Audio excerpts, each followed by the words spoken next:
Welcome everybody to another episode of Tales from the Allotment. Please like and subscribe to the video, hit the little bell, give you notifications of when the new video is coming out. As you can see from my left hand side here, it's a nice sunny day at the moment, but we've been promised rain in the next half an hour. And this afternoon we can have thunderstorms, and they say we could have up to 30 mil of rain in an hour. So I come here this morning to pick my raspberries. There's quite a lot here now, and if I let it rain on there, it'll be ruined. So I'm going to pick all the ripe ones, and I'll show you how many raspberries we've got, and I'll show you them all once I pick them. So bear with us.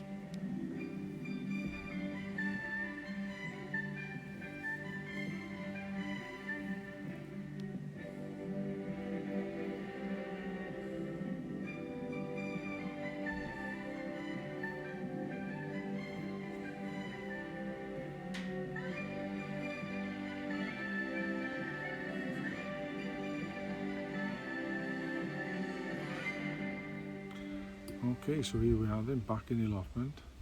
I've come to pick some more raspberries. There's loads here now. I made some jam the other day, as you could see earlier on in the video here.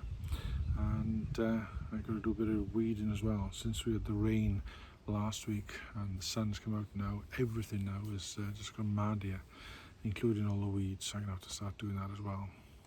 But we'll have a quick tale from the allotment first. And I want to take you back to 1982-83 when our beat car in Welsh was a little 850cc Mini, not like the big cars, minis, cars they got today, one of the old-fashioned minis. And it had a big box on the roof that had a stop sign at the back and a police sign at the front and a little dome blue light on top of that. And this particular day I'd been given a job to go and get the fish and chips for the boys from Andrew's Fish Bar.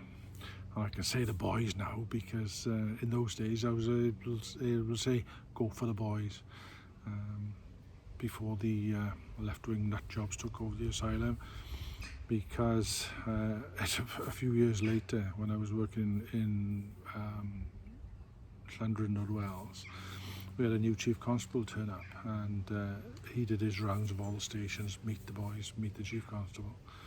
And I was always one to ask a question of any senior officer when they came to the station to visit. And he did his spiel, I am, I've done, I didn't, this is what I want you to do, all that sort of rubbish. And he had any questions, and a few people asked questions, and I went to ask a question. I can't remember what it was about. But at some stage he said, stop, wait, stop. So I stopped. Are you, and he looked brutally at these three policewomen that were in the room. Are you happy with what our officer just said? I'm looking down thinking, what did I say? What did I say? But apparently I'd said something about the boys having to go to Brecon, meaning that people who work in the station, we have to travel down to Brecon. I think it was to take prisoners 30 odd mile one way. And he took exception to the fact that I actually said the boys. And of course he was obviously one of these people who'd taken this left-wing, namby-pamby, mumbo-jumbo left-wing, I'm going to bloody get offended whatever happens, I'm going to look for somebody to offend me so I can be offended crowd.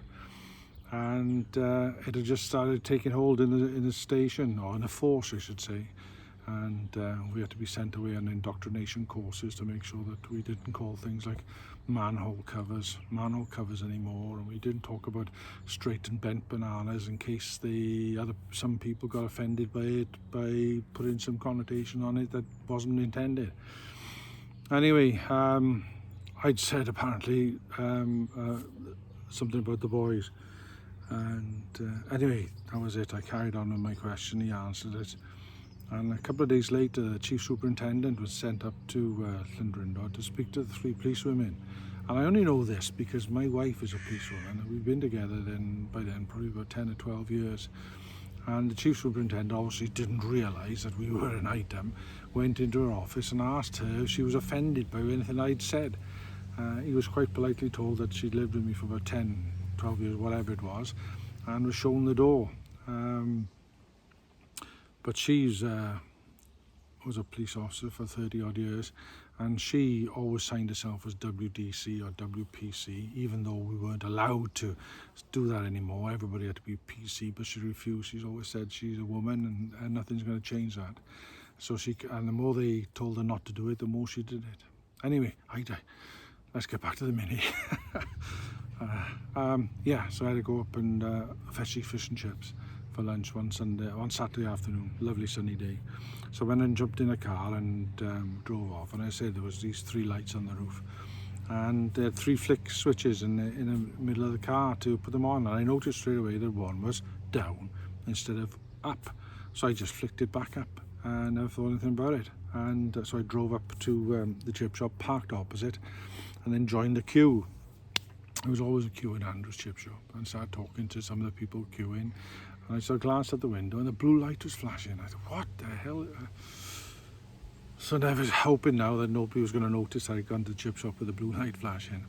So I got the order, walked out to the bag of chips, hoping again that people weren't going to see me walking out to the bag of chips. And blue light, I just got in a car, started up and flicked the switch. Some idiot had gone in there and just turned the switch upside down. I've obviously felt a bit of a joke. And I got it, never thought anything about it. Of course, the blue lights weren't going to work without the engine running, so I didn't see, it wasn't flashing when I went out to the car. I just flicked it up with the rest of it. But here's another thing, things that people did in a job in those days. But there we are. I'll speak to you again soon. Stay safe. Yeah, just to add a little bit to what I said before, just to tell you how mad it got in the police force. Probably 10 or 15 years before I retired, when all this bloody mumbo-jumbo was going on, and diversity and all the rest of it. We had to start filling diversity forms in every year, and we had to tick boxes as to what we were. And it had all the different categories and all the rest of it. And of course I was white, heterosexual, male, and I asked for religion and all that sort of stuff, you know. And every year I had to fill this in, and about 5 or 6 years before I retired, I got fed up with this because things didn't change, you know. You were what you were. Why do you have to fill this form in every year? So I looked on the form now to try and find something that was totally opposite of what I was. So I ticked that I was black Afro-Caribbean lesbian, and sent the form off. It was done online, and I thought, oh, I'll have to wait now, somebody's going to speak to me about this. And I told all my colleagues what I'd done, that I was now a black Afro-Caribbean lesbian, and nobody came to speak to me about it. And in the following year the form came around again, so I put myself down as a black Afro-Caribbean lesbian. And it dawned on me then that they couldn't come and speak to me about it because I was what I thought I was. And that was the whole point of this madness, that if you thought you were a black Afro-Caribbean lesbian, they weren't in a position to say you weren't, because I am what I think I am.